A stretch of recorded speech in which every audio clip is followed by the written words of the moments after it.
डरावनी रातें YouTube channel पर आपका स्वागत है। भूत प्रेत पिशाच और शैतानों की रोमांचक कहानी आपको इस चैनल पर सुनने को मिलती हैं। अगर आपको ऐसी ही वीडियोस देखना पसंद है तो हमारे इस चैनल को सब्सक्राइब करना ना भूलें। तो हेडफोन लगा लें, कमरे की लाइट्स ऑफ कर लें, क्योंकि ये वक्त हो रहा है डरने का।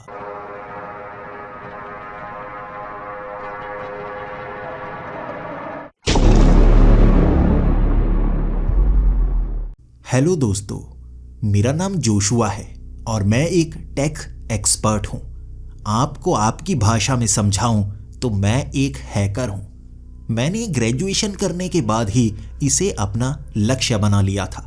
मैं किसी को लूटना नहीं चाहता था, किसी को बर्बाद करना नहीं चाहता था, लेकिन पता नहीं कंप्यूटर में उसे हैक करने का मादा मुझ में है या नहीं, मैं बस वो जानना चाहता था।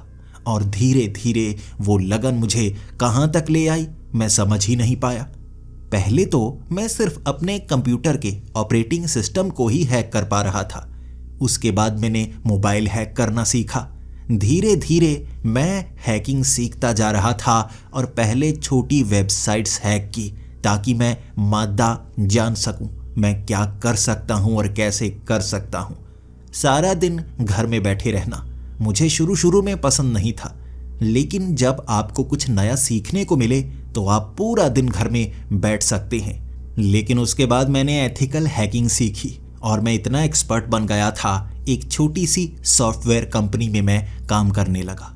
लेकिन जब आपको कुछ ज़्यादा पता हो और आपके आसपास वो लोग हों जिन्हें कुछ पता ही नहीं, आपको लगने लगता है आप कुछ भी कर सकते हैं, उन्हें कौन सा समझ में आएगा। ऑफिस में बैठकर ही मैं ऑफिस की वेबसाइट्स को बार बार हैक किया करता, उसमें चेंजेस किया करता और खुश हो जाता जब सब परेशान होते। मैं कई बड़ी नेशनल वेबसाइट्स को भी वहाँ बैठकर हैक कर रहा था और मैं सोच रहा था मुझे तो कोई पकड़ ही नहीं सकता। धीरे धीरे मैंने ऐसे ग्रुप्स को ज्वाइन किया जो इस तरह काम किया करते थे कि बाकी देश जो हमारे देश को पसंद नहीं करते, हम उनकी वेबसाइट्स हैक करते, वहां अपने देश के झंडे को लगा देते। और इसमें हमें कोई फायदा नहीं होता, लेकिन दिल में बहुत ज्यादा खुशी होती। अब धीरे धीरे और ज्यादा काम बढ़ने लगा था। एक बार तो हमारे देश की किसी और देश के साथ जैसे बातों बातों में ही बहस हो गई थी। वो हमें पसंद नहीं करते थे और हमारे राष्ट्रपति के खिलाफ कुछ बोला और हम तो भड़क गए थे। हमारा ग्रुप उस देश की जितनी बड़ी वेबसाइट्स थी सब सरकारी वेबसाइट्स को हैक करने में लग गया और मैंने इसमें गलती की, अपने देश की एक बड़ी वेबसाइट को हैक करना चाहा जिनके रिलेशन उस देश के साथ अच्छे थे। जब मैंने उस वेबसाइट को हैक कर लिया था, वहाँ ढेर सारी गालियाँ लिख दी थी, गंदी गंदी वीडियो वहाँ पर अपलोड कर दी थी। उस वेबसाइट का बिल्कुल सत्यानाश मार कर रख दिया था मैंने। लेकिन वहाँ मैंने कई ऐसी गलतियाँ की जो बाद में मेरे सामने आ गई। मैंने कई ऐसे ट्रेस छोड़े थे जिसे कहते हैं सबूत छोड़ना, जिसके पीछे पुलिस वाले लग गए और उसके बाद मुझे पकड़ा गया। घर में अकेला था, कंप्यूटर पर बैठा हुआ। पुलिस वाले मुझे पकड़ चुके थे और मुझे बताया गया कि मुझे 2 साल की जेल होगी। मेरी टांगें कांपने लगी थी। मैंने कभी सोचा ही नहीं था एक वेबसाइट को हैक करने के बदले इतनी बड़ी सज़ा भी हो सकती है। मैं घबराया हुआ था, नौकरी से निकाला जा चुका था और मुझे डर था कि मेरी इज्जत भी नहीं रहेगी। आस पड़ोस वाले, सभी जान पहचान वाले मुझसे दूर हो जाएंगे।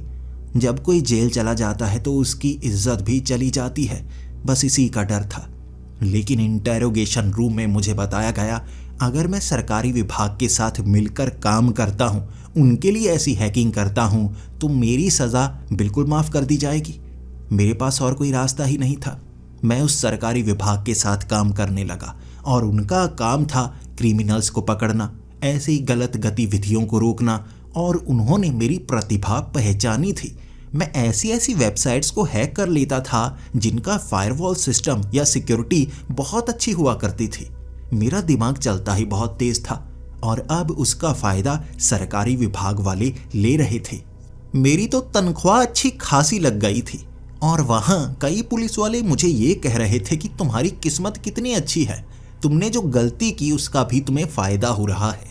लेकिन सरकारी विभाग के साथ काम करते करते मुझे बहुत ज़्यादा फ़ायदा होने लगा था। छुटमुट काम तो मैं वैसे ही करवा लेता था।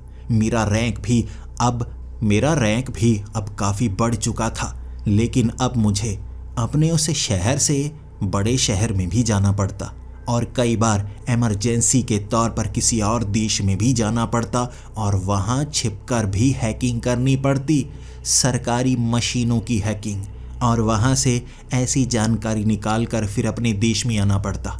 मुझे लगने लगा था मैं तो कोई जासूस ही बन गया हूँ। ऐसे कैसे बड़े छोटे काम मुझे देते रहते हैं। किसी दिन मैं फंस गया ना, वहाँ पर मुझे जेल होगी, कहीं मुझे फांसी ही ना लगा दे। मैं बहुत घबराया करता था और उसके बाद मुझे एक ऐसा प्रोजेक्ट मिला जिसके बारे में मैंने कभी नहीं सोचा था। मुझे बताया ही नहीं गया कि मुझे अलास्का क्यों भेजा जा रहा है। सुबह की फ़्लाइट बुक कर दी गई थी, मुझे टिकट्स थमा दी गई थी। वहाँ जाकर मुझे बताया जाना था कि मुझे कौन सा कंप्यूटर हैक करना है, मुझे किसके साथ कनेक्शन बनाना है। पहले थोड़ी सी भी जानकारी नहीं दी गई। अमूमन जब खुफिया प्रोजेक्ट मुझे मिलते हैं, ऐसे मिशन में पहले जानकारी नहीं दी जाती और पहले सिर्फ साइन करवाए जाते हैं। वहाँ पहुँचने के बाद जानकारी मिलती है और अलास्का में एक ऐसे ही आर्मी बेस में पहुंचकर मुझे बताया गया एक बड़ी मशीन को हैक करना है और मेरे पास खुला समय है। कभी भी खुला समय नहीं मिलता, मतलब चाहे एक दिन, 6 महीने, 1 साल, मैं जितना समय चाहूँ ले सकता हूँ जब तक उस मशीन को मैं हैक नहीं करता। ऐसी कौन सी मशीन आ गई जहाँ पूरी तरह से मुझे लगा दिया जाएगा कि मैं उसे हैक करूँ, जानकारी निकालूँ। जब मैं सबसे बड़े बंकर में पहुंच गया, वहाँ एक बड़े कपड़े के अंदर एक मशीन को ढांक कर रखा गया था। ये देखने में कुछ अजीब सी लग रही थी। पहले तो मुझे लगा किसी और देश का फाइटर प्लेन है जो इन्होंने पकड़ रखा है और यहाँ पर इस पर एक्सपेरिमेंट्स करने हैं और शायद मुझे इसको डिकोड करना है कि इसमें कौन से सॉफ्टवेयर का इस्तेमाल किया गया है। ये काम ज़्यादा मुश्किल भरा नहीं है, मैं इससे पहले भी कई ऐसे डिफेंस सिस्टम को क्रैक कर चुका था, तो ये तो मेरे बाएं हाथ का खेल होगा, इसमें मुश्किल थोड़े ना होने वाली है। जब मैं वहाँ पहुँचा, मुझसे एक कॉन्ट्रैक्ट साइन करवाया गया कि ये खुफिया बात होगी जो मुझे कभी किसी को नहीं बतानी है। अगर मेरी ज़बान से ये खुफिया बात बाहर निकली, मुझे जेल में डाल दिया जाएगा और अनिश्चित काल के लिए डाला जाएगा, यानी कि उम्र कैद। ये कोई ज़्यादा खुफिया चीज़ है। मैं उस कॉन्ट्रैक्ट को साइन कर चुका था। जब मुझे उस बंकर के अंदर भेजा गया, उसके ऊपर से कपड़ा उतारा गया, मैं देखकर हैरान था। ये कैसा फाइटर प्लेन है, बिल्कुल गोल गोल सा। ऐसी तो उड़न तस्त्रियाँ होती हैं ना, क्या इन्होंने कोई ऐसी उड़न तस्त्री बना ली है या किसी और देश ने ऐसी उड़न तस्त्री बना ली है? मैंने वहाँ पर कमांडर से पूछा था और कमांडर ने मुस्कुराते हुए कहा था, तुम्हें क्या लगता है देखने में क्या चीज़ है? मैंने कहा, ये उड़न तस्त्री सी है, किस देश ने बनाई ऐसी चीज़? उन्होंने कहा, तुम्हें क्या लगता है कौन बना सकता है? मैंने कहा, ऐसा तो कोई भी देश नहीं है जो ऐसे डिज़ाइन को चूज़ करे। ये तो उड़न तस्त्रियाँ कहते हैं कि एलियंस आते हैं, मैं तो इस पर यकीन नहीं करता। वो कमांडर मुस्कुराए जा रहा था। मैंने कहा, सच में ये यूएफओ है असली, जो एलियंस वाली बातें हैं, क्या वो सच है? वो मुस्कुराता रहा और उसकी मुस्कुराहट ये बयां कर रही थी कि मैं अपनी ज़बान से ही सच बोले जा रहा हूँ। और उसने कहा, हाँ, ये अलास्का में एक जगह पर क्रैश हुई है और हमें इसे यहाँ पर ला चुके हैं। इसके बाद इसे क्रैक करना है, यानी डिकोड करना है। इसे खोला नहीं जा सकता, हम इसे काटना नहीं चाहते, हम चाहते हैं इसके साथ कांटेक्ट बनाया जाए। क्या ये कंप्यूटराइज्ड मशीन है, इंसानों ने बनाई है, या इसके अंदर एलियन मौजूद है? तुम्हें इसे डिकोड करना है, इस मशीनरी को समझना है और उसके बाद इसे चलाना भी होगा। मैंने कहा, भाई ये क्या? हमने जैसे भी कंप्यूटर बनाए हैं, मैं हर एक कंप्यूटर को हैक कर सकता हूँ, डिफेंस सिस्टम को हैक कर सकता हूँ। ये एलियन की यूएफओ को मैं कैसे हैक करूँगा, इससे कनेक्ट कैसे करूँगा? उन्होंने कहा, ये तुम्हारा काम है, इसीलिए अनिश्चित काल के लिए ये काम करने के लिए दिया गया है। जितना समय लगाना चाहती हो लगाओ, लेकिन हर रोज़ बताना होगा आज क्या किया, क्या क्या और करना है। जो चीज़ चाहिए तुम्हें मिलेगी और जल्द से जल्द प्रायोरिटी पर वो चीज़ मिलेगी। तुम्हें चुना गया है और किसी को यहाँ नहीं बुलाया गया। तुम बेस्ट हैकर हो तो हैक करो अब इस यूएफओ को। ये पहला दिन था। उस यूएफओ को कंटेमिनेट कर दिया गया था, यानी कोई भी ऐसे वायरसेस जो उस पर लगे हों उन्हें खत्म कर दिया गया। अब एलियंस है तो यकीनन किसी और ग्रह पर रहते होंगे। ये यूएफओ भी किसी और ग्रह का ही लगता है। इस पर जो जीव हो सकते हैं उस ग्रह के हो सकते हैं और हमारी इम्यूनिटी उनके लिए नहीं होगी। वो हमारे लिए घातक साबित हो सकते हैं। उस कमरे तक पहुंचने में मुझे लगभग 15 मिनट का समय लगा था। इतनी बार बिना कपड़ों के बार बार मेरे ऊपर पानी का छिड़काव किया जाता ताकि कोई भी वायरस मेरे शरीर पर ना रह जाए। जब मैं अंदर तक पहुंच गया, अब बाहर आने में भी मुझे 5 लेयर्स में बाहर तक निकलना था ताकि कोई वायरस भी बाहर तक ना पहुंच पाए। ये बार बार काम हर रोज मुझे करना था। मैं अंदर गया, उस यूएफओ को अब सामने से देख रहा था और मुझे काम शुरू करना था। जो गैजेट्स मैंने मांगे थे वो सब मुझे ला दिए गए थे। मैं उसके बाद स्कैन करने लगा। अब कोई भी यूएफओ है तो उसके अंदर कोई ना कोई इलेक्ट्रॉनिक पार्ट तो होगा जिससे मैं कनेक्ट कर पाऊँ। पहले उसे पहचानना था और वो काम कम से कम 5 से 10 दिन का होगा। बार बार मुझे वो स्कैन करना होगा, उसके डिज़ाइन को कॉपी करना होगा। अब मैं लगभग 10 दिनों तक ये काम करता ही रहा था। 10 दिन मैंने लगा दिए, पूरा डिज़ाइन कॉपी कर लिया था। अब मैं पहचान भी गया था कनेक्टिविटी शुरू कहाँ से करनी होगी और शुरुआत करना बहुत ज़्यादा मुश्किल भरा होता है। मैंने बड़े बड़े गैजेट्स उस यूएफओ के दोनों तरफ लगा दिए थे और ऐसे सिग्नल्स मैं बार बार भेज रहा था यूएफओ को। जितने सिग्नल टकराकर बाहर की तरफ आते वहाँ से मुझे पता लगता कनेक्टिविटी की जा सकती है। अब ये प्रोग्राम किसी और ग्रह पर बनाया गया है। हमारे ये सॉफ्टवेयर आसानी से काम नहीं करेंगे, कनेक्टिविटी बना ही नहीं होगी। मुझे शुरू से सब कुछ सीखना होगा और पहले लगभग 20 दिन इसी तरह से गुजार दिए थे। कनेक्शन बनाना बहुत मुश्किल था। वहाँ कौन से प्लग होंगे, किस तरह से कनेक्टिविटी करनी होगी, ये भी सीखना था। और अभी मैं ये पता कर पा रहा था कि ये यूएफओ पूरी तरह से डेड नहीं है। अंदर किसी तरह की बैटरी है जिससे इस यूएफओ को अब भी पावर मिल रही है। ये सिस्टम यकीनन अंदर से चल रहा होगा और इसमें कोई एलियन भी हो सकता है क्योंकि इसे खोला नहीं गया और पूरी तरह से इसे यहाँ कैद किया गया था। आने वाले दिनों में मैं वो कोडिंग बनाता गया जिससे कनेक्टिविटी बनाई जा सके। धीरे धीरे कुछ कोड्स जो कि अंदर से सिग्नल बाहर की तरफ भेज रहे थे, मैं उसे समझने की कोशिश करता रहा और इस तरह वो कोड्स मुझे समझ में आए 6 महीनों तक। छोटे मोटे सिग्नल जिससे कनेक्टिविटी शुरू की जा सके 6 महीनों में मैं बना चुका था। और इस तरह सबसे पहला काम मैंने यही किया कि उस यूएफओ के ऊपर वाले ढक्कन को खोलना है। अगर मैं ऊपर वाले ढक्कन को खोल दूंगा उसके बाद अंदर क्या है वो देखा जा सकता है और शायद कनेक्टिविटी में और ज़्यादा आसानी हो। मैं अगले 2 महीनों तक बस इसी काम पर लग गया था। कुछ भाषा, कुछ कोड्स मैं सीख चुका था, उसे डायरी में नोट कर चुका था। यहाँ कोई भी इतना स्मार्ट नहीं था, ऐसा हैकर नहीं था जिससे मैं बात कर पाता कि मैंने इतनी बड़ी उपलब्धि हासिल की है। किसी और ग्रह पर बने हुए प्रोग्राम से हल्का सा ही सही कनेक्ट कर पा रहा हूँ। मैं इन महीनों में अब उस यूएफओ का ढक्कन खोलने में कामयाब हो गया था। जैसे ही मैंने ढक्कन खोला था वहाँ आर्मी वालों ने उसके अंदर से वो अजीब से एलियन को पकड़ लिया था। वो कैसा एलियन था? जैसे पानी का बना हो। कभी कभी ऑक्टोपस की तरह उसकी कई बाजू बन जाती थी, कभी कभी बिल्कुल गोल जैसे आटा हो गूंथा हुआ वैसा बन जाता था। कभी रंग बदलता था, कभी रूप बदलता था, लेकिन उसे जकड़ा गया इलेक्ट्रोमैग्नेटिक फील्ड के वो चेम्बर के अंदर। उसे बंद कर दिया गया क्योंकि वो ना बाहर सिग्नल भेज सकेगा। उसके अंदर किसी तरह का इलेक्ट्रॉनिक डिवाइस है या नहीं वो भी पता नहीं लग पाएगा। अब यहाँ से उसे दूर ले जाया गया था, भले ही हमारे कैंप के अंदर ही, इस बेस में ही, लेकिन एक अलग जगह उसे रखा गया था और मेरा काम था कनेक्टिविटी बनाना अब उस यूएफओ से जबकि उस एलियन से बात करने के लिए कुछ और एक्सपर्ट शायद यहाँ बुलाए जाएंगे जो उससे बात करने की कोशिश करेंगे।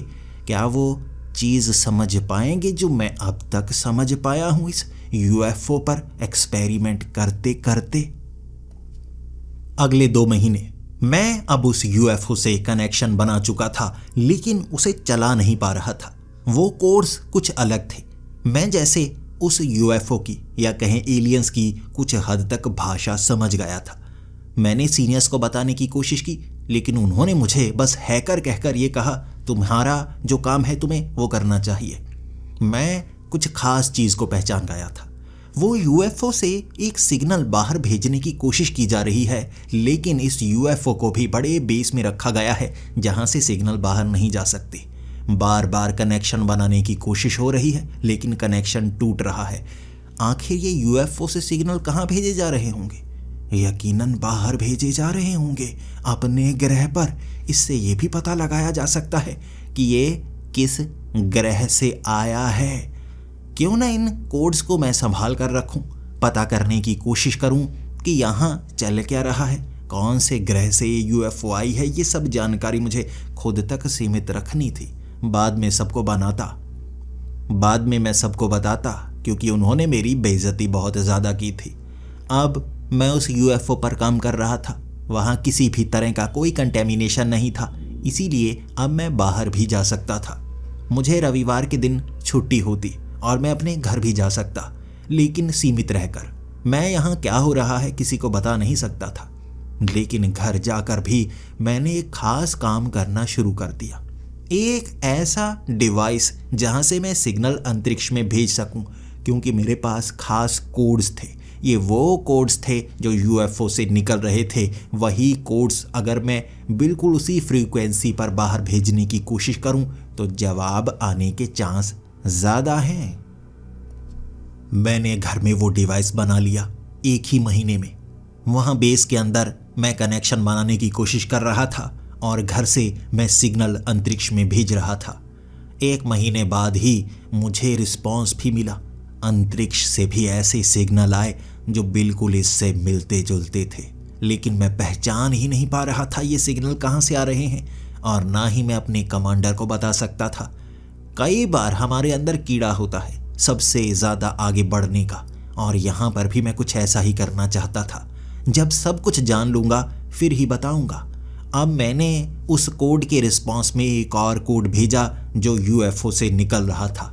इस तरह से मैं भाषा का मिलान कर पा रहा था कि कौन सा पहला कोड है, कौन सा दूसरा। इसी तरह से आप नई भाषा को सीख सकते हैं। अब मैं जैसे एलियंस के वो कोड्स को, वो भाषा को सीखने में लग गया था, और जैसे जैसे वो रिस्पॉन्स आता मैं भी जवाब देता, फिर से रिस्पॉन्स आता, और इससे मैं शब्द बना पा रहा था। आखिर वहाँ से क्या भेजा जा रहा है, उसका मतलब क्या है।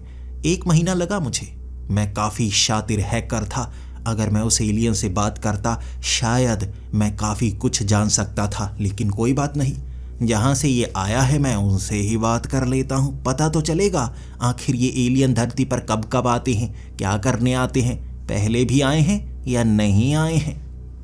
मैंने इतने समय में इतना सीखा था कि ये जो एलियन है ये धरती पर हमला नहीं करना चाहते, जैसा कि हमें बताया जाता है। अब मैं सीधे सीधे उन एलियन से बातें ही कर रहा था, उनसे जानना चाहता था वो क्या चाहते हैं, और उनका एक ही जवाब था, जो यूएफओ वहाँ पर आई है, जो उनका साथी यहाँ कैद है, वो उसे छुड़वाना चाहते थे। अब मैं उनसे जानना चाहता था क्या ये काम वो नहीं कर सकते, उनकी टेक्नोलॉजी तो हमसे बहुत ज़्यादा एडवांस है। इसका जवाब उन्होंने नहीं दिया, बल्कि वो तो चाहते थे किसी तरह से उनका वो साथी एलियन यहाँ से छुड़वाया जाए और वापस भेज दिया जाए। वो धरती पर हमला नहीं चाहते थे, और ये मुझे भी पता था। अगर हमला करना होता अब तक वो हमला कर चुके होते, हमें नुकसान पहुँचा चुके होते। शायद उनका साथी गलती से यहाँ पर आ गया है, वो बस उसे छुड़वाना चाहते थे। और इतने समय में मैं उनसे बातें करता जा रहा था, उनके भविष्य के बारे में जानना चाहता था। वो कम ही बताते, बस अपने साथी को छुड़ाने की ही बात करते। मैं उनसे उनका ग्रह जानना चाहता था, और उनका जवाब आता कि मैं समझ नहीं पाऊंगा, वो कोई खास दिशा नहीं दिखा सकते, ये मेरी सोच से बाहर होगा। मुझे अब पता करना था, क्या सच में ये 3 आयामी दुनिया में उनका ग्रह मौजूद है, या वो कोई ऐसी जगह है जो मेरे दिमाग में नहीं आ सकती। ग्रह तक की सोच है हमारे पास, उसके आगे की अलग आयामों की सोच नहीं है, और मुझे उनसे बहुत कुछ जानना था, लेकिन जानने के लिए मुझे उनकी मदद करनी थी। वो खास तौर पर बस अपने साथी को छुड़वाना चाहते थे, और मुझे उन्होंने तरकीब भी बताई थी। मैंने उन्हें बताया इलेक्ट्रोमैग्नेटिक फील्ड वाला वो चेम्बर वहाँ उसे कैद किया गया है, और उन्होंने एक रास्ता बताया। उन्होंने एक ऐसा गैजेट बनाना बताया जो इलेक्ट्रोमैग्नेटिक फील्ड को तोड़ सकता है और उसे वहाँ से बाहर निकाल सकता है। बस मुझे उससे एक बार मिलना था, उस जगह को देखना था। मैं इंसानों के लिए नहीं, जैसे एलियंस के लिए काम करना शुरू कर चुका था। मैं उसे छुड़वाने में उनकी मदद करना चाहता था, ताकि मैं बहुत कुछ उनसे जान पाऊं। अब ये काम करने के लिए मुझे उनकी पूरी की पूरी भाषा सीखनी थी। मैं उनके कोड्स का जवाब देता गया, और वो अपने अल्फ़ाबेट्स बताते गए, जिससे मैं सही तरह से उनकी भाषा सीख पाता, बोल पाता, क्योंकि मुझे उस एलियन से भी बात करनी थी। इस तरह मैं धीरे धीरे सीखता रहा, और अंतिम काम था उसे छुड़वाने का। उन्होंने मुझे ऐसे ऐसे गैजेट्स बनाने सिखाए जो इंसानों ने कभी बनाए तक ही नहीं थे। कैसे मैं अपने शरीर को और भी हल्का कर सकता हूँ, ग्रेविटी के खिलाफ जा सकता हूँ, कैसे मैं लोगों के दिमाग में खास बात डाल सकता हूँ कि वो अगर मुझसे करीब हों तो मैं बिना उन्हें छुए कोई काम करने को कह सकता हूँ, और वो सोच भी उनकी होगी, यानी कि मैं उन्हें मैनिपुलेट कर सकता हूँ। ये एलियन से सीखा था मैंने, और अब उसे छुड़वाने की पूरी कवायद मेरी शुरू हो गई। वो दिन मैं उस यूएफओ से कांटेक्ट करने के लिए गया था, यानी उससे कनेक्टिविटी बना पाऊँ, और मुझे उन एलियंस ने ये सब सिखा दिया था, कैसे उस मशीन के कुछ भागों को चलाना है, क्योंकि वो मशीन ही उस एलियन के यहाँ से निकलने का रास्ता है। तो मैं उसे पूरी तरह से नहीं चला सकता। अगर उन्होंने इसे पूरी तरह से समझ लिया तो गड़बड़ हो जाएगी। मैं बस उसे थोड़ा सा ऑन कर पाया। कुछ लाइट्स थी जिसके साथ वो इर्द गिर्द घूमना शुरू हो गया। एंटी ग्रेविटेशनल फोर्स से वो काफ़ी हल्का हो गया। उसका वज़न काफ़ी टन का था, लेकिन हवा में वो लहराने लगा। तब वहाँ कमांडर, मेजर सभी आए हुए वो देख रहे थे कि कैसे मैं उसे लेविटेट कर पा रहा हूँ। वहाँ तालियां बजाई गई थी, लेकिन मैं उन तालियों को सुनकर खुश नहीं था। मैं उनसे एक खास काम चाहता था। मैंने उनको कहा, अभी मुझे शायद कुछ साल और लग जाएं जब मैं ये पूरी टेक्नोलॉजी को समझ जाऊं, लेकिन इसके लिए मुझे उस एलियन से भी मिलना होगा। क्या आप मुझे उससे मिलने दे सकते हैं? पहले कमांडर मना कर रहा था, लेकिन बाद में मैंने उन्हें खास कोड्स दिखाए, कैसे मैंने इसे डिकोड किया है, उस मशीन से कांटेक्ट कैसे बना पाया हूँ। मुझे भाषा सीखनी होगी अब उस एलियन की, उससे मैं इस यूएफओ को चला पाऊंगा। और उन्होंने हामी भर दी थी। ये पहला दिन था जब मुझे उस खास चेम्बर में जाकर उससे मिलना था। इलेक्ट्रोमैग्नेटिक फील्ड के उस चेम्बर में मेरा सर दर्द करने लगा था। मैं पहली लेयर से अंदर गया। वहाँ कोई और इंसान अंदर तक जा नहीं सकता था। खास वैज्ञानिक थे जो अंदर जा पा रहे थे, लेकिन उन्हें कोई फ़ायदा नहीं हो रहा था। जब पहली लेयर में मैं अंदर गया, सभी कपड़े उतार कर मुझे उस एसिड के शावर में नहाना था। वो करने के बाद अंदर पड़े वो कपड़े पहनने थे। फिर दूसरी लेयर के आगे मुझे वैक्यूम से निकलना था 2 सेकंड के लिए। बहुत बुरा हाल हुआ। इस तरह करीबन 10 लेयर पार करने के बाद उस छोटे चेम्बर में पहुंचा था, जहां एलियन को देखकर मुझे बहुत घबराहट हो रही। एक तो वो अपना रूप बदल सकता था, पता नहीं अंदर क्या बना होगा, और कहीं मुझे मारने की कोशिश तो नहीं करेगा।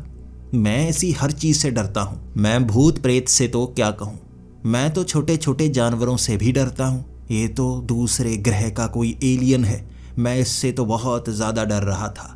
जब मैं उस चेम्बर में गया था, वो नज़रें झुकाए हुए था।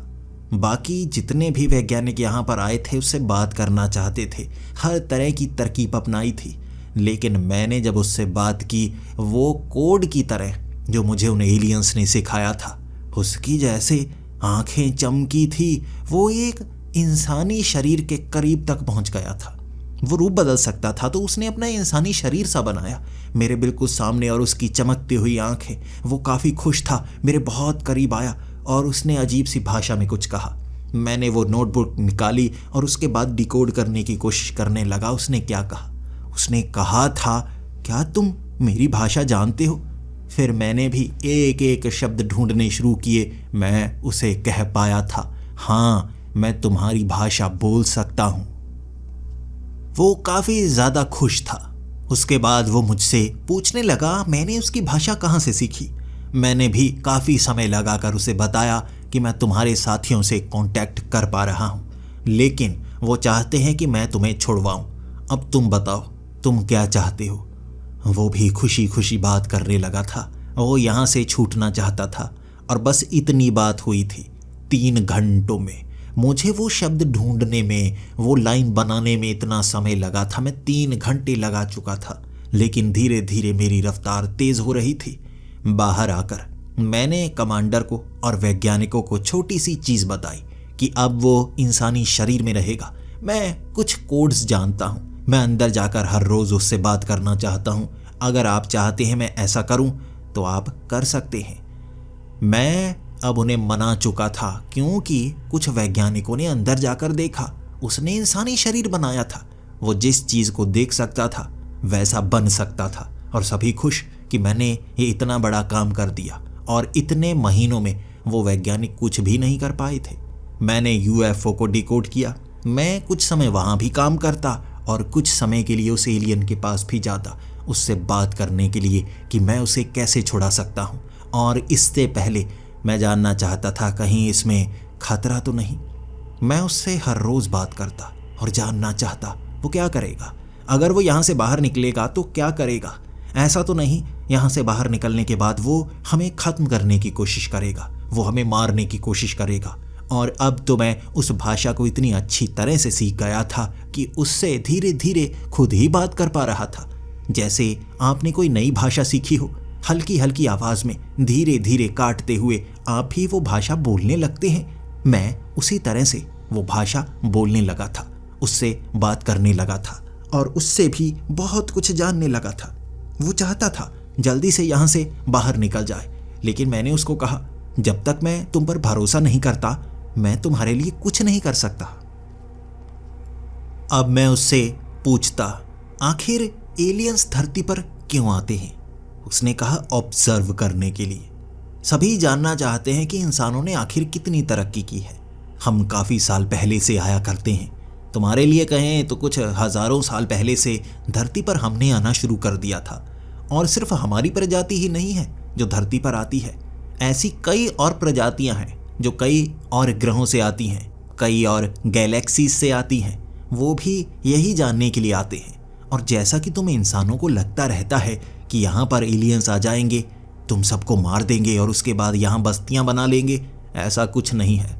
हर कोई इस तरह किसी को मारकर वहाँ कब्जा नहीं करना चाहता। ये ब्रह्मांड इतना विशाल है और यहाँ इतने ऐसे ग्रह हैं जहाँ पर जीवन बनाया जा सकता है, तुम सोच तक नहीं सकते, तुम जान ही नहीं सकते। इसीलिए जहाँ पर जीवन है तो जीवन को ख़त्म करके अपने जैसे बनाना ये एक बेवकूफ़ाना सोच है। ऐसा कोई नहीं करता। मैं धीरे धीरे उस पर यकीन करने लगा था। धीरे धीरे उसकी बातें मेरा दिमाग खोलती जा रही थी। मैं अब उससे जानना चाहता था ब्रह्मांड का सच, मैं उससे जानना चाहता था उनका सच। तो मैं अब उससे ये पूछने लगा कि तुम अपने ग्रह में कैसे रहते हो, तुमने कितनी तरक्की की है और एडवांस टेक्नोलॉजी के बारे में मुझे बताओ। उसने बताना शुरू कर दिया। दिमाग पर सबसे ज़्यादा खोज की जा रही है। ये ब्रह्मांड एक तरह से सोच से बना हुआ है। हमें लगता है अपने आप कोई पदार्थ बना, उसके बाद धीरे धीरे गैस बनी, फिर ग्रह बने। ऐसा नहीं है। ये हमारा जो ब्रह्मांड है ये जैसे ध्वनियाँ, सोच, विचार, इससे निर्माण को एक रूप में ढालता है। कह सकते हैं कि इस ब्रह्मांड को हर जीव बनाता है, उसकी सोच का इस्तेमाल होता है। ब्रह्मांड जिंदा है, कोई शब्द नहीं है ब्रह्मांड या ग्रहों के मिलन से। एक पूरी गैलेक्सीज के मिलन को ब्रह्मांड नहीं कहते। ये जैसे एक जिंदा चीज़ हो जो सोच सकती है, अपने अंदर चीजों को बनाने की क्षमता रखती है, उसे ब्रह्मांड कहते हैं। अंत में मैंने उससे पूछा था कि इस बार तुम यहां क्यों आए थे और कैसे पकड़े गए। वो बिल्कुल खामोश हो गया और उसने अंत में जाते वक्त मुझे कहा था, एक ऐसा बड़ा सच है जो तुम सुन नहीं पाओगे, तुम उसे पचा नहीं पाओगे। अगर मैंने तुम्हें बता दिया तुम इतने मायूस हो जाओगे कि जिंदगी जी नहीं पाओगे, और जिसे तुम बताओगे उसे भी अपनी जिंदगी बहुत बहुत बुरी लगने लगेगी। मैं वो सच नहीं बताना चाहूँगा कि मैं आखिर यहाँ पर क्यों आया था, आखिरी बार क्यों आया था। मेरी बात मानो, वो एक बुरी चीज़ है, नुकसानदायक नहीं है, मैं कुछ बुरा करने नहीं आया। लेकिन अगर मैंने पूरा सच बताया तो बहुत बहुत मायूस होगे तुम। मैं अब वो चीज़ जानना नहीं चाहता था। 2 दिनों तक मैं खुद से सवाल करता रहा, आखिर मुझे उससे वो चीज़ जाननी चाहिए या नहीं। क्या सच में मैं उसे पचा पाऊंगा या नहीं। कई बार अनजान बने रहने में बहुत अच्छाई होती है, हम कुछ दुखों से दूर हो जाते हैं। लेकिन जब हमें उस चीज़ के बारे में पता चल जाए, वो दुख हमें धीरे धीरे खाने लगता है। मान लीजिए कि आपका कोई रिश्तेदार है जो आपको बहुत पसंद है, लेकिन आपसे काफ़ी दूर है और आप उससे बात भी नहीं करते, लेकिन फिर भी आप खुश हैं। वो जहाँ भी होगा काफ़ी ज़्यादा खुश होगा। अगर आपको अचानक पता लग जाए कि वो मारा गया एक बुरे एक्सीडेंट में और उसकी मौत बहुत दर्दनाक थी, तो आप बिल्कुल फिक्र में पड़ जाएंगे, क्या सच में इतना दुख सहा उसने। भले ही अगर आपको ये बात बताई ही ना जाए और आपसे वो दूर है, वो मर जाए, तो आप अनजान रहेंगे, खुश रहेंगे। लेकिन जब आपको पता चल जाएगा, बहुत दुखी हो जाएंगे। उसी तरह जानकारी होती है, कभी कभी कोई जानकारी आपको ना हो तो ज़्यादा अच्छा होता है, जिंदगी अच्छे से गुजरती है। ये बात मैं जितनी ज़्यादा सोचता जा रहा था, बार बार मेरा मन करता जा रहा था एक बार उससे जान ही लूं। कई बार कुछ हमसे छिपा रह जाए तो मन में बेवजह खुजली होती रहती है, जानूं तो सही। वो खुजली मेरे अंदर भी होने लगी थी। और उस एलियन ने कहा था, अगर तुम मुझे यहाँ से छुड़वाओगे तो मैं तुम्हारी मदद करूँगा, मैं तुम्हें सच बताऊँगा। क्योंकि वो सच को सुनने के बाद शायद तुम्हें बहुत बुरा लगे, लेकिन तुम मेरी मदद करो, मैं तुम्हारी मदद करूँगा। अब उस सच को जानने के लिए मुझे उसे छुड़ाना था और हमने तरकीब बना ली। उसके पास ऐसी तकनीक थी कि मेरे शरीर पर परत की तरह वो रह सकता था, वो एक कपड़े का रूप बना सकता था, लेकिन मैं सामने देख नहीं पाता। उसे मुझे बताना पड़ता मुझे कितना आगे बढ़ना है, कितना नहीं। वो जैसे मेरी चमड़ी बन जाता और एक अपना नकली प्रतिरूप अंदर भी बना कर रखता। वो चाहता था कि मैं इस तरह उसकी मदद करूं। मैंने भी हामी भर दी, मुझे वो सच जानना था। मैं अब उसे परत बना चुका था। उस दिन मैं इतना डरा था कहीं मैं कुछ गलत ना कर दूं, और अगर कमांडर ने मुझे पकड़ लिया, मुझे हो सकता है उम्र कैद हो, या हो सकता है देश के साथ गद्दारी के लिए मौत की सज़ा मिले। लेकिन मैं ये चीज़ करना चाहता था। वो मेरी चमड़ी बन गया। जब मैं 2-3 बार वहाँ से निकला, वो बिना कपड़ों के मैं बाहर तक आया था, वो मेरी चमड़ी बना हुआ। किसी को पता नहीं लगा, कोई समझ ही नहीं पाया। जल्दी से मैंने कपड़े डाले, कमांडर को बताया अंदर आज क्या क्या बात हुई। वो वैज्ञानिक आखिरी बार चेक भी कर चुके थे, उसकी नकली बॉडी अंदर ही थी। जब मैं उस बेस से बाहर निकल आया था, वो एलियन एक प्रतिरूप बनाकर मेरी उस गाड़ी के अंदर ही था। वो मेरी तरफ देख रहा, बहुत खुश। लेकिन उसने कहा, काम अभी खत्म नहीं हुआ है, मैं यहाँ से बाहर नहीं निकल सकता, तुम्हें मेरी मदद करनी होगी, और उन्हें कल तक शायद पता लग जाए कि अंदर क्या हुआ है।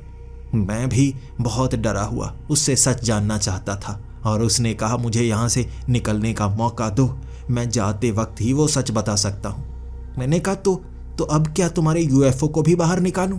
उसने कहा वो तुम नहीं निकाल पाओगे, तुम्हें एक और बनाना होगा। मैं उसे लेकर घर तक पहुंच गया था और उसने मुझे बताया था ऐसी जगह से हमें दूर निकलना होगा जहां कोई हमें पहचान सके। उसी रात मैं अपने घर से भी जैसे फरार हो गया था। भले ही कुछ आर्मी वाले घर के बाहर सिक्योरिटी के लिए होते हैं, लेकिन मैं वहाँ से बचकर निकल ही गया। इस तरह गाड़ी को लिए मैं वो खाली जगह आगे बढ़ता जा रहा था। अलास्का बहुत बड़ा है, ठंड भी बहुत ज़्यादा है, यहाँ पर जिंदा बचना बहुत मुश्किल होता है अगर आप अकेले हों। और मैं उसको कहने लगा, क्या तुम्हारे साथी एलियन यहाँ अपनी वो यूएफओ लेकर नहीं आ सकते? तुम्हें बचाकर यहाँ से नहीं ले जा सकते? मेरे पास वैसे एंटीनास हैं, मैं सिग्नल भेज सकता हूँ, तुम उनसे बात कर सकते हो। गाड़ी के ऊपर वो एंटीना, वो गैजेट्स लगाकर मैंने उसकी बात उसके साथियों से करवाई थी। वो काफ़ी ज़्यादा खुश था, फिर काफ़ी मायूस भी हो गया था। काम बहुत जल्दी करना था, इससे पहले कि हम पकड़े जाएं, और अगर हम पकड़े गए तो आगे कुछ नहीं हो पाएगा। मुझे कोई ऐसी ऑटोमोबाइल की दुकान देखनी थी जहां पर ऐसी चीज़ें मिल पाएं जिससे यूएफओ को बनाया जा सके। मैं उसको कह रहा था इतनी जल्दी कोई यूएफओ बनाया नहीं जा सकता, लेकिन वो कोई बड़ा यूएफओ बनाना नहीं चाहता था। उसने कहा अगर 1 फुट का छोटा सा यूएफओ जिसमें वो खासियत हो, वो उसके लिए काफ़ी होंगी। उसे ज़्यादा दूर नहीं जाना है, बस धरती के उस गुरुत्वाकर्षण से बाहर निकलना है और उसके बाद वो अपने साथियों के पास पहुंच जाएगा। मैंने उसको कहा तुम्हारे साथी यहाँ क्यों नहीं आ सकते? जिस तरह से तुम्हारा यूएफओ है वो यहाँ आ गया, क्या उनका यूएफओ यहाँ नहीं आ सकता? उसने मायूसी में कुछ कहा नहीं, जैसे वो कुछ छिपा रहा था, लेकिन वही सच तो अंत में मुझे जानना था, इसीलिए तो मैं मदद कर रहा था। ब्रह्मांड का सच, इतने ज़्यादा सच मुझे उससे पता लगने वाले थे और पता लगे भी थे। वो मुझे हर तरह की तकनीक बताता जा रहा था, कैसे 2 धातुएं अपने आप बदल भी सकती हैं हमारे मस्तिष्क के उस शक्तिशाली तरीके से। हमारे विचार धातु को बदल सकते हैं। जिस तरह से मैंने कई एक्सपेरिमेंट्स में पढ़ा है, जब किसी चीज़ के बारे में हम सोचते रहते हैं तो वो चीज़ धीरे धीरे आपकी तरफ खींचती है। इस दुनिया की सबसे शक्तिशाली चीज़ कोई धातु नहीं है, कोई ग्रह नहीं है। ब्रह्मांड से शक्तिशाली हमारा दिमाग है जो विचार बना सकता है। वहाँ उस दुकान में छिपकर हम अंडरग्राउंड थे और वहाँ उन बड़ी बड़ी मशीनों को बदला जा रहा था सोच से। वो मुझे ऐसी तकनीक बताता गया जो इंसानों को शायद बहुत आगे ले जाएगी, और वो ऐसे तरीके भी बता रहा था जिससे हम अपने ग्रह से बाहर निकल पाएं। ऐसे प्लेन्स बना सकते हैं, ऐसे यूएफओ को और भी ज़्यादा बना पाऊंगा। हर एक स्टेप में जानता जा रहा था और वो मुझे सिखाता रहा। मैंने उससे एक वादा भी लिया था, तुम मेरी धरती को बर्बाद तो नहीं करोगे, इसे तबाह तो नहीं करोगे। और उसने कहा अगर तबाह करना होता तो पहले कर देते, मैं सिर्फ एक ही तो हूँ। अगर धरती को तबाह ही करना होता तो मेरी कुर्बानी के साथ धरती को तबाह कर दिया जाता। मुझे छुड़ाने की क्या ज़रूरत थी अगर हम इतने ही ताकतवर होते। ये उसकी बात बिल्कुल सच थी। तो मैं अब उस यूएफओ को बनाने में इतनी जल्दबाजी में लगा था कि अगले 1 हफ्ते तक वहाँ छिपकर हमने वो यूएफओ बनाया, 1 फुट का छोटा सा, और वो शायद उसमें समा सकता था। उसने करके भी दिखाया। हमें बाहर से अब निकलना था। उसकी रफ्तार ज़्यादा तेज़ नहीं होती। अगर उसके पीछे कोई फाइटर जेट पड़ गया तो इस छोटे से यूएफओ को वो मार गिराएगा। हमें ऐसी जगह से उस समय अंतरिक्ष में उस यूएफओ को भेजना होगा जब कोई भी रडार उसे पकड़ ना पाए। उतनी दूरी तक पहुंचना होगा। और जब उस जगह से हम निकले थे, मेरी गाड़ी भी वहां से निकाली और हम जल्दबाजी में उन सड़कों से आगे निकले जा रहे थे। कई लोग थे जो वहां रहते थे। उन्होंने जब हमें देखा कि गाड़ी को इतनी तेज़ी से वहां से ले जाया जा रहा है, शायद मेरी खबर हर तरफ पहुंच गई थी। वो एलियन को कैसे वहां से निकाला गया सबको पता होगा। जल्द से जल्द हमें यहाँ से दूर निकलना होगा। मैंने गाड़ी बहुत तेज़ भगाई थी और अलास्का के बर्फ़ से भरे उन जंगलों के बीच एक ऐसी जगह मिल भी गई जहाँ ओजोन लेयर कमज़ोर है और वहाँ से उस यूएफओ को आसमान में भेजा जा सकता था। मैं अब उसे गले से लगाना चाहता था।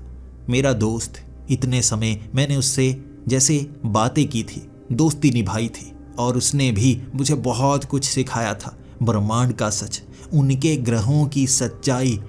और अब वक्त था वो सच बताने का। क्यों यहाँ पर वो आया था, क्यों वो यहाँ फंस गया। उनकी तकनीक इतनी आधुनिक है तो वो यहाँ से उसे बचा क्यों नहीं पा रहे हैं। उसने जब सच बताया था, मैं सोच तक नहीं पा रहा था कि ऐसा भी हो सकता है। उसने बताया, ये 2024 है ही नहीं, ये दिन है 21 दिसंबर साल 2012। हाइड्रोन कोलाइडर का एक एक्सपेरिमेंट जो बेकाबू हो गया और उसने धरती को इतनी तेजी से तबाह किया कि सोचने का समय नहीं मिला। मैंने कहा, ऐसा कैसे हो सकता है? अगर ऐसा होता तो धरती टूट चुकी होती, हम सब मर चुके होते। और उसने मुस्कुराते हुए कहा, यही तो है खासियत इंसानी दिमाग की, विचार की। जो विचार हमारे मस्तिष्क में होते हैं वो ब्रह्मांड को चलाते हैं। जब भी कोई इंसान मरता है वो दिमाग 7 मिनट तक जिंदा होता है, भले ही भौतिक तौर पर नहीं। अगर आप किसी इंसान को मार दें, उसके दिमाग को बिल्कुल उड़ा दें परखच्चों के तौर पर, फिर भी 7 मिनट तक वो विचार उस स्थान से चलते रहेंगे। आपका दिमाग काम करता रहेगा। और जब धरती फटी 21 दिसंबर साल 2012 को, तो धरती के जितने जीव, जितने इंसान एक साथ मरे और हर एक का मस्तिष्क 7 मिनट तक चल रहा है। और हर एक सेकंड एक साल के बराबर चल रहा है। जब हमारा दिमाग बहुत तेज सोचता है तो समय भी धीमा हो जाता है। और हर एक इंसान के मस्तिष्क ने धरती को एक ऐसे इल्यूजनरी फोर्स में बदल दिया कि धीरे धीरे, जैसे इस समय में तुम सोच सकते हो कि धरती फट रही है, हर कोई मर चुका है बस 7 मिनट, जो शायद 70 साल के बराबर हो चुके हैं। तुम सब मर चुके हो। इसके बाद कभी आगे जीवन नहीं होगा। बस तुम मरने के बाद वो आखिरी 7 मिनट को महसूस कर रहे हो। और मैं यहाँ ऑब्जर्व करने के लिए ही आया था। ये खास चीज़ जो मैंने आँखों से देखी, लेकिन मैं भी इस इल्यूजनरी फोर्स के अंदर था तो फंसा। मेरे साथ ही इसकी हद पर, इसीलिए वो अंदर नहीं आ सकते थे। समय उनके लिए भी रुका, समय मेरे लिए भी रुका, तुम्हारे लिए भी ये 7 मिनट हैं जो चल रहे हैं। तुम मर चुके हो लेकिन मैं जिंदा हूँ। मैं पूर्ण शरीर से नहीं, मैं इस आयाम से नहीं, लेकिन मेरी मौत भी होगी अगर ये 7 मिनट बीत गए। और तुमने ये जो यूएफओ बनाया है, ये कोई भौतिक चीज़ नहीं बनाई है, विचारों से निर्माण किया मेरे बचने का। मैं इस इल्यूजनरी फोर्स से बाहर निकलना चाहता था। मेरे साथी तुमसे कांटेक्ट कर पाए, तुम्हें तरीका बता पाए। अब यहाँ से जब मैं बाहर निकलूँगा, शायद मुझे धरती तबाह दिखेगी। मैं अपने साथियों के साथ यहाँ से दूर निकल जाऊँगा और तुम सोच तक नहीं पाओगे कि मैं कब दूर चला गया। और मैं कभी तुमसे मिल नहीं पाऊँगा, क्योंकि तुम्हारी मौत बहुत पहले हो चुकी होगी। तुम मर चुके हो। हर इंसान धरती पर मौजूद है, वो मर चुका है। 21 दिसंबर साल 2012 को आखिरी 7 मिनट जो तुम्हारे लिए 70 साल हैं, जी लो उसे, जी लो। तुम्हारे विचारों ने ये पूरा निर्माण किया हुआ है। उस समय के आगे का तुम्हें दिखाया जा रहा है। हर एक इंसान के मस्तिष्क के विचार जुड़ चुके हैं आखिरी 7 मिनट के लिए, और निर्माण किया गया है इस भ्रम का, आखिरी समय का। मेरे दोस्त, मैं यहाँ से जाने वाला हूँ, और ये वो बात थी जो मैं कह रहा था। तुम मायूस हो जाओगे, मायूस हो जाओगे। तुम मर चुके हो, जीवन खत्म हो चुका है। मैं इस चीज़ पर यकीन कर ही नहीं पा रहा था।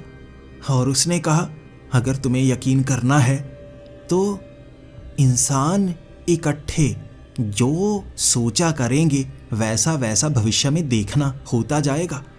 तुम सब अगर सोच रहे हो किसी चीज का निर्माण होगा, कोई हाईटेक चीज का, वो बन जाएगी, ये सब एक भ्रम है, खात्मे की ओर एक बढ़ता हुआ कदम। तुम बीमारियों को देखोगे, वो भी भ्रम। तुम इंसानों का विनाश देखोगे, वो भी भ्रम। तुम युद्ध देखोगे, वो भी भ्रम। आगे जितने साल आएंगे वो सब एक भ्रम है। अंत तो 21 दिसंबर साल 2012 को ही हो गया है और मैं भी अब इस समय से बाहर निकलूंगा और अपने साथियों के पास, अपने उस ग्रह तक पहुंच जाऊंगा। मेरी आंखों के सामने वो यूएफओ हवा में गया था और हवा में ही जैसे बिखर गया। वो दूर नहीं गया, कण कण में बदल गया। मेरे पास अब जानकारी थी, मेरे पास अब तकनीक थी, लेकिन मेरे पास सच भी था।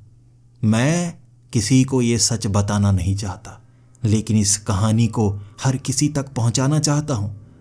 जो यकीन करना चाहता है वो यकीन कर सकता है, जो नहीं चाहता वो खुश रह सकता है।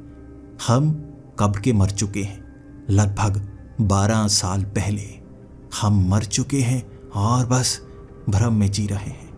लेकिन कब तक और भविष्य में हमें कैसे भ्रम दिखेंगे जो सिर्फ हमारे विचार होंगे? इस पर आप भी अपने विचार दें।